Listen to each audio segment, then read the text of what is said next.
Rasululloh sollallohu alayhi vasallamni kim tushida ko'rishni istaydi? Agar u zot sollallohu alayhi vasallam tushimga kirsin deydigan bo'lsak, mana bu ishni qilishimiz kerak ekan. Hadoiqul axbor degan bir kitobda zikr qilinadiki, kim payg'ambar sollallohu alayhi vasallamni tushida ko'rishni istasa, juma kuni kechasi, ya'ni payshanba kuni kechasi 2 rakat namoz o'qisin.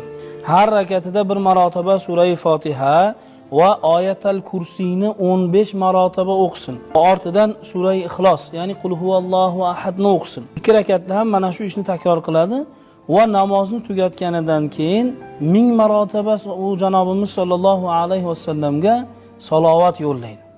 Xohlagan salovati bo'lsin. Sallallohu alayka ya Rasulullohmi, Allohumma solli va sallim va barik alayhimi 1000 marotaba o'qiydi.